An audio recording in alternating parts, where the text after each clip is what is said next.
Avec son architecture monumentale et ses faux airs de temple, l'observatoire Griffith symbolise l'âge d'or de l'astronomie californienne. Au début du XXe siècle, qu'est née la cosmologie, cette science qui étudie l'univers dans son ensemble. Avant cette époque, le cosmos se limitait à la Voie lactée et à quelques millions d'étoiles. Mais dans les années 1920, un certain Edwin Hubble va ouvrir considérablement l'horizon cosmique. En découvrant une multitude d'autres voies lactées dans l'univers, les galaxies, et en réalisant que toutes ces galaxies s'éloignent de la nôtre à une très grande vitesse.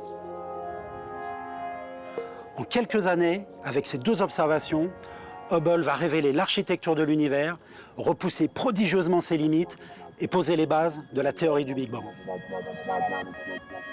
C'est dans les pas de Hubble que je vous entraîne aujourd'hui.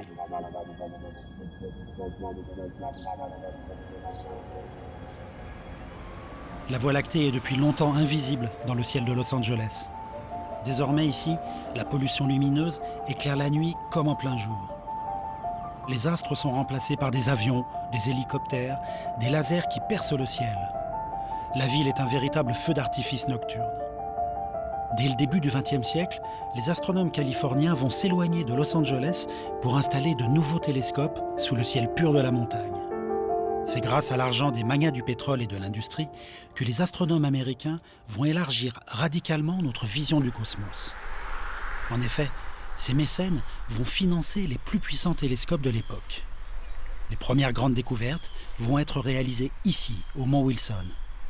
Cet observatoire a été créé en 1904 par George Ellery Hale, fils d'un industriel qui a fait fortune en construisant des ascenseurs, dont ceux de la Tour Eiffel. Et c'est au Mont Wilson que Edwin Hubble va effectuer ses premières observations.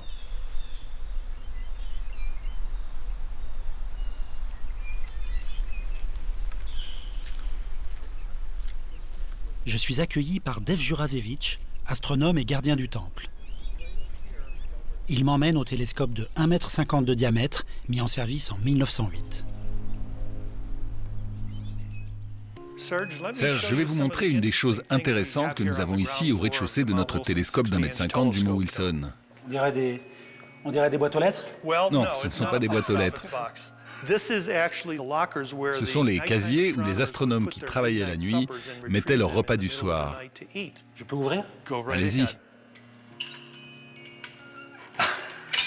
Et maintenant, Monsieur Hubble vous regarde droit dans les yeux.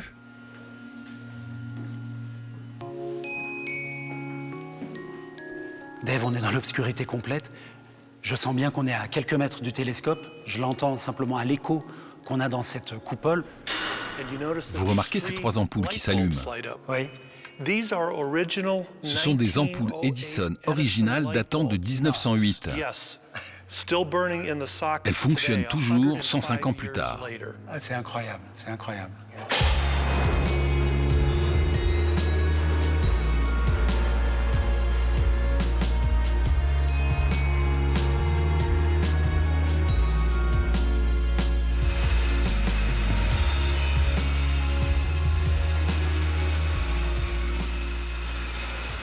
C'est le père de tous les grands télescopes modernes? C'est ça. C'est le grand-père de tous les télescopes modernes du monde. Est-ce que le jeune astronome Edwin Hubble a commencé à observer ici? Edwin Hubble est arrivé au Mont Wilson en 1919, quelques années après l'achèvement de ce télescope. Et avant que George Hale, le directeur de l'observatoire, ne le place au grand télescope de 2,50 m, Hubble a commencé à travailler ici, sur le télescope d'1,50 m. C'est là qu'il a appris à utiliser le télescope pour la photographie et la spectroscopie.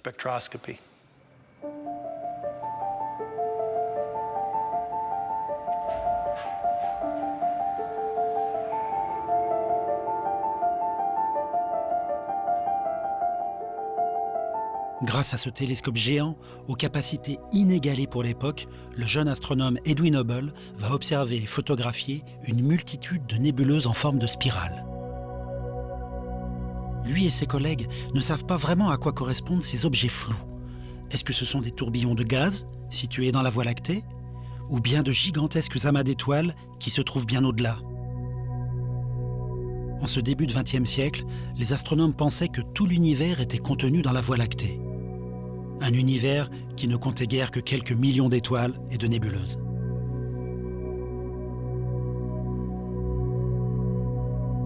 En 1920, un nouvel instrument, le télescope Hooker, est mis en service au mont Wilson. L'engin, gigantesque pour l'époque, avec son miroir de 2,50 m de diamètre, va révolutionner l'histoire de l'astronomie. Et c'est Edwin Hubble, se trouvant au bon endroit au bon moment, qui sera l'artisan de cette révolution. Serge, je voudrais vous présenter quelqu'un. Barry, tu es là? Oui, je suis là. Serge, je vous présente le docteur Barry Mador des observatoires de la Carnegie. Enchanté. Barry, vous êtes astronome. On est ici dans un très grand observatoire. Qu'est-ce que c'est ce télescope? C'est le télescope qui a changé notre vision de l'univers. Barry, nous sommes au début des années 1920, à l'endroit où Hubble observait le ciel. Je suppose que c'est dans cette très très ancienne boîte où on pouvait mettre les plaques photographiques. Qu'est-ce qui se passait ensuite? En fait, après une longue nuit au télescope à exposer les plaques photographiques, Hubble allait dans la chambre noire et les développait. Comme celle-ci, par exemple. Et il y voyait des images de galaxies. Ces photographies étaient le point de départ de ses recherches sur les nébuleuses spirales. Voici les nébuleuses qu'il observait avec son télescope. Le génie d'Hubble a été de comprendre qu'il regardait des choses qui paraissaient étranges à première vue, mais qui ressemblaient à notre Voie lactée. Et avec un télescope plus grand, il est arrivé à voir des étoiles individuellement. Ce n'était pas assez pour mesurer la distance.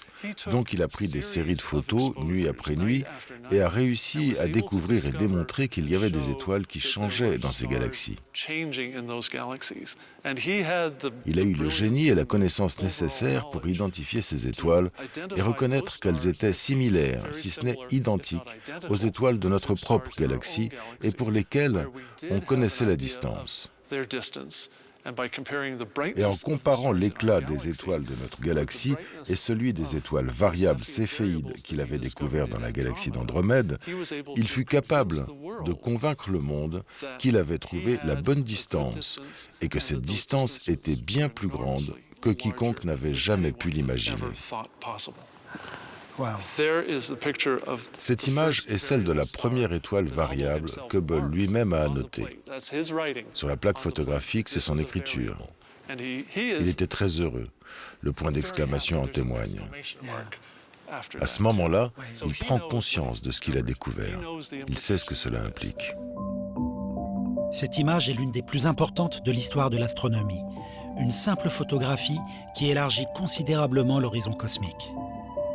Hubble découvre que les nébuleuses spirales sont en réalité des galaxies, c'est-à-dire des agglomérations stellaires immenses, identiques à la Voie lactée. Jamais, depuis la Renaissance et l'invention de la lunette par Galilée, notre image du monde n'avait été bouleversée à ce point. En effet, au début du XXe siècle, les astronomes n'avaient ni les outils d'observation, ni les outils théoriques pour penser l'univers dans son ensemble. Hubble, le premier, élargit l'horizon en révélant pour la toute première fois l'architecture de l'univers. Désormais, le cosmos est un ensemble immensément, vertigineusement grand, peuplé de milliards de galaxies. Quant à la galaxie d'Andromède, notre plus proche voisine, que l'on prenait jusqu'ici pour un simple nuage de gaz, elle apparaît à Hubble peuplée de centaines de milliards d'étoiles. Hubble calcule sa distance, 900 000 années-lumière, un véritable abîme cosmique. Mais ce que Hubble ignore, c'est qu'il sous-estime la distance de la galaxie d'Andromède. En réalité, celle-ci se trouve à 2 500 000 années-lumière. Je rejoins l'astronome Wendy Friedman dans la prestigieuse bibliothèque de l'Institut Carnegie. C'est ici que se retrouvaient les plus grands astronomes et physiciens de l'époque. Donc, Hubble commence ses observations par la galaxie d'Andromède, c'est la plus brillante de toutes, la plus proche. Et ensuite, il a des milliers de galaxies à découvrir dans le ciel, donc il va continuer à observer le ciel et à observer de plus en plus de galaxies de plus en plus lointaines. Et qu'est-ce qui se passe à ce moment-là? Armé de ses plaques photographiques et grâce au télescope du mont Wilson, Hubble a commencé à photographier plusieurs nébuleuses, encore et encore, pour trouver ces étoiles variables. Et ce qu'il a découvert, c'est que tous ces objets qu'il observait étaient loin de nous. Au fil des décennies, il a déterminé qu'il y a une centaine de milliards d'autres galaxies en dehors de la Voie lactée. L'univers est grand, c'est ça qu'il découvre. Et c'est une découverte fondamentale. Hubble serait rentré dans l'histoire, ne serait-ce que pour avoir fait cette incroyable découverte. Mais ce qu'il a fini par découvrir ensuite, c'est que non seulement il existe d'autres galaxies, mais en plus, ces galaxies semblent s'éloigner de nous. Et plus une galaxie est loin, plus vite elle s'éloigne de nous. En fait, c'est l'univers entier qui est en expansion. Ainsi, Edwin Hubble découvre que toutes les galaxies semblent s'éloigner de la nôtre à une vitesse qui augmente avec leur distance. Mais inspiré par une intuition fulgurante, Hubble universalise son observation en annonçant que toutes les galaxies semblent s'éloigner les unes des autres selon une loi de vitesse qui prendra son nom, la loi de Hubble. Préciser les termes de cette équation très simple deviendra jusqu'à nos jours un enjeu scientifique majeur. Et c'est Wendy Friedman, à la fin du XXe siècle, qui en trouvera la solution exacte en utilisant le télescope spatial Hubble. Donc nous sommes en 1929. Comment l'ensemble de la communauté scientifique réagit à cette découverte? Il y a tout un contexte. Une décennie plus tôt, Albert Einstein mettait au point sa théorie de la relativité, sa théorie de la gravité. Et ce qui est très intéressant, c'est qu'Einstein a réalisé que ces équations lui disaient que l'univers devait être en expansion. Donc tout le monde aurait dû être d'accord, mais dans une certaine mesure, ce qu'Einstein avait fait, c'est forcer l'univers à ne pas bouger, parce que personne n'avait été témoin du mouvement de l'univers. On ne voit pas les galaxies bouger. Ce sont les mesures de Hubble qui ont montré que les galaxies étaient en mouvement. Donc, tout de suite, Einstein a dit qu'il avait fait une bourde et que c'était la pire bourde de sa vie. C'est ce qu'il a confié plus tard. Mais pour Hubble, qu'est-ce que ça signifie, cette découverte? Hubble avait compris qu'il était arrivé à un résultat très important. Après, savoir ce que ça voulait dire et comment l'interpréter, c'était autre chose. Hubble était un peu sceptique sur le fait que l'univers soit en expansion. Ce n'était pas quelque chose qu'il avait spontanément envisagé comme étant une option possible. Et plus tard, dans sa vie, en fait, il a gardé un peu de ce scepticisme. Il n'était pas toujours bien sûr de comprendre comment ses observations se reliaient au monde réel et ce qui se passait dans l'univers. C'est dans cette même bibliothèque qu'Albert Einstein et les grands astronomes de l'époque débattent sur la nature de l'univers.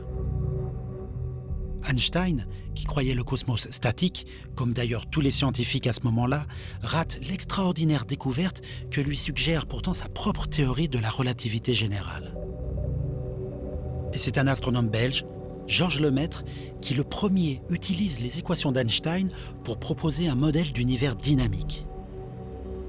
En 1929, il interprète les observations de Hubble comme une manifestation de l'expansion de l'univers. Ce ne sont pas les galaxies qui filent dans l'espace, c'est l'espace tout entier qui se dilate et entraîne avec lui les galaxies. La théorie du Big Bang est née. Le Big Bang ? Un atome primitif qui explose, selon l'expression même de Lemaître. Si nous remontons le fil du temps, en suivant à rebours le cours des galaxies, elles se rapprochent et se retrouvent finalement toutes réunies dans un point singulier de l'espace et du temps où l'univers est apparu. Le Big Bang, c'est donc l'origine dense, brûlante, explosive de l'univers.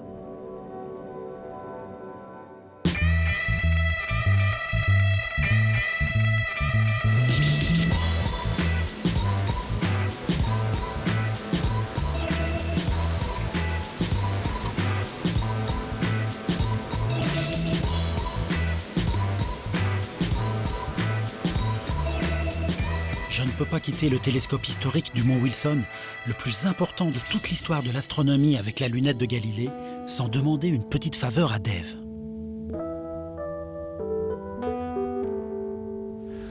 Dave, ce soir, ça y est, je vois que le ciel se dégage. On voit beaucoup d'étoiles entre les nuages. Est-ce qu'on pourrait observer avec ce télescope? J'en rêve depuis que je suis petit, observer dans le télescope de Edwin Hubble. Oui, je crois que c'est possible. Si vous voulez bien me suivre, on va préparer le télescope. Ok, avec plaisir.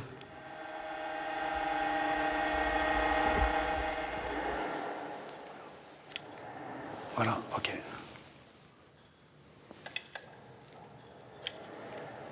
Ah oh. On voit beaucoup de couleurs dans ces nébuleuses parce que c'est un télescope très large qui capte une quantité incroyable de lumière, donc l'œil peut percevoir toutes ces couleurs. C'est incroyablement vert. C'est une nébuleuse planétaire. Ah, j'ai jamais vu des couleurs pareilles. Ce n'est pas une galaxie que nous contemplons, mais une nébuleuse planétaire, c'est-à-dire la coquille de gaz expulsée par une étoile morte.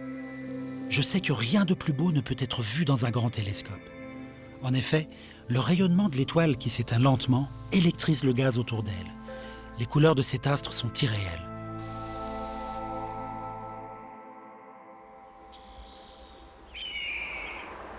Je continue ma route sur les traces de Hubble vers un autre lieu légendaire de l'exploration du cosmos, l'observatoire du Mont Palomar, au sud de Los Angeles. En 1948, date de sa mise en service, il est le plus puissant télescope du monde. Le télescope L, équipé d'un miroir de 5 mètres de diamètre, ne sera dépassé que dans les années 1990. Hello, I'm Serge Brunier. I have a meeting with Mr. Kulkarni. Please. Ah. Et voilà la coupole du télescope géant du Mont Palomar. Ça m'a fait rêver toute ma vie. Hello, Dr. Kulkarni. Bonjour, bienvenue à Palomar.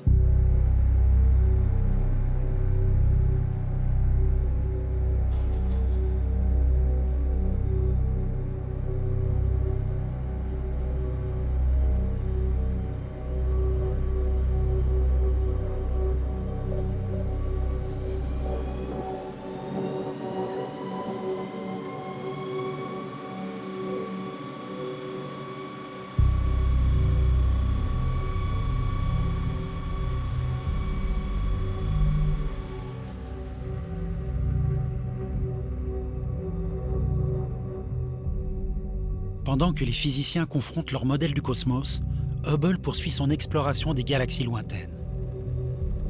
C'est ici qu'il les observe et les photographie par centaines. Paradoxalement, Hubble utilisera toujours l'expression de mouvement apparent des galaxies. Jusqu'à la fin de ses jours, il doutera de la réalité de l'expansion de l'univers.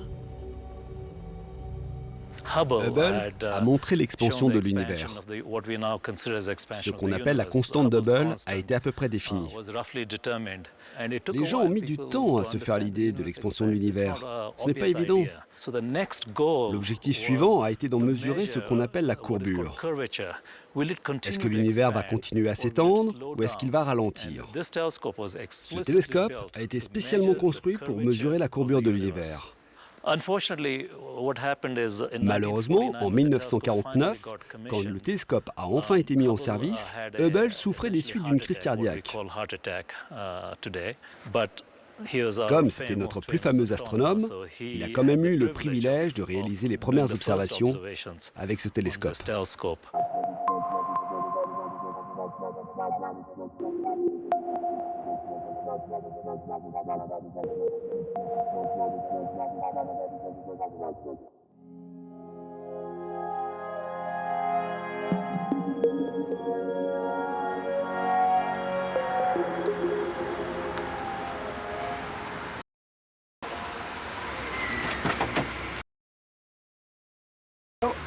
Bonjour, je vais à l'Institut d'astronomie au Caltech. C'est California Avenue à Pasadena. Dans les années 1960, la théorie du Big Bang traverse une période de turbulence. La loi de Hubble, trop mal connue à cette époque, confère à l'âge de l'univers, c'est-à-dire au moment où a eu lieu le Big Bang, une valeur aberrante. Alors que les astronomes savent que les plus anciennes étoiles sont âgées d'une douzaine de milliards d'années au moins, le Big Bang, lui, aurait eu lieu il y a 6 ou 7 milliards d'années. C'est absurde. comment des étoiles pourraient-elles être plus vieilles que l'univers? Alors, comme Hubble lui-même, des chercheurs doutent. Et si la fuite des galaxies était une illusion d'optique? Et si l'univers n'était pas en expansion? Richard Ellis, l'un des plus grands spécialistes actuels de l'expansion de l'univers, m'explique comment cette grave crise identitaire a pris fin. Maintenant, au début du XXIe siècle, la théorie du Big Bang, pratiquement tout le monde sur Terre la connaît. Mais au début, est-ce que tout le monde adhérait à la théorie du Big Bang ou est-ce qu'il y avait un débat avec cette théorie? Bien sûr, la théorie du Big Bang était acceptée par de nombreux astronomes, surtout aux États-Unis. Mais jusque dans les années 60, certains astronomes, en particulier en Grande-Bretagne, restaient attachés à l'idée que, bien que l'univers soit en expansion, ça ce n'était pas remis en question, en règle générale, de la matière se crée en permanence, de telle sorte que l'univers soit immuable. On appelait ça la théorie de la création continue ou la théorie de l'état stationnaire. Et ce qui a définitivement mis fin à cette théorie a été la découverte de l'arrière-champ magnétique, le fond diffus cosmologique du Big Bang lui-même, qui a été observé en 1965. L'explosion du Big Bang a été détectée uniformément dans le ciel entier par un télescope dans le New Jersey, aux États-Unis. En 1965, deux physiciens américains, Arno Penzias et Robert Wilson, captent l'écho lumineux du Big Bang. Une faible lueur, appelée rayonnement fossile, qui baigne tout l'espace et qui a été émise lorsque l'univers n'était qu'un fluide dense et brûlant d'atomes. Il était âgé de seulement 380 000 ans. Cette image du rayonnement fossile vient confirmer définitivement la théorie du Big Bang. En 2013, le satellite européen Planck nous a livré une nouvelle image encore plus précise de ce premier âge de l'univers. Le Big Bang, nous disent les cosmologistes aujourd'hui, a eu lieu il y a exactement 13 milliards et 800 millions d'années. Quand l'univers était très jeune, il était très chaud. Et donc il y avait des matières à l'intérieur de l'univers. Quand je dis qu'il était très jeune, c'est moins de 3 minutes. Et les matières qui ont été produites pendant le Big Bang étaient l'hélium, le lithium et le deutérium. Eh bien, la quantité de ces matières produites s'accorde parfaitement avec ce que l'on observe aujourd'hui. Donc, ce sont les trois raisons clés pour lesquelles aujourd'hui, presque tout le monde est d'accord pour dire que l'univers est né d'un Big Bang.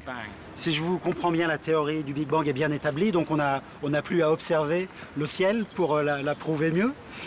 Non, malheureusement. Il subsiste deux gros problèmes dans l'univers aujourd'hui. Le premier, c'est la matière noire.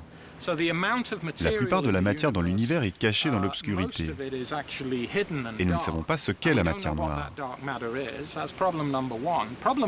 Le second problème, c'est que l'univers n'est pas en expansion régulière et uniforme. Ça s'accélère. Et ceci, on l'a découvert il y a une quinzaine d'années. Ce sur quoi je travaille en ce moment, ce sont justement les origines de cette accélération. Mais il y a aussi des gens qui affirment que l'univers existait avant le Big Bang, dans une autre ère d'expansion et de contraction. Donc l'univers serait cyclique. Vous pensez vraiment qu'on aura un jour la réponse? Il faut être optimiste pour penser qu'un jour, nous allons tout savoir et tout comprendre sur l'univers. Si vous reprenez l'histoire de la science depuis la Grèce et l'Égypte antique, à chaque fois que nous étions certains d'avoir compris l'univers, nous apprenions quelque chose de nouveau. Donc oui, restons optimistes et peut-être qu'un jour, nous trouverons les moyens de comprendre l'univers. En découvrant les galaxies, Edwin Hubble, le premier, a ouvert les yeux sur un cosmos vertigineusement grand.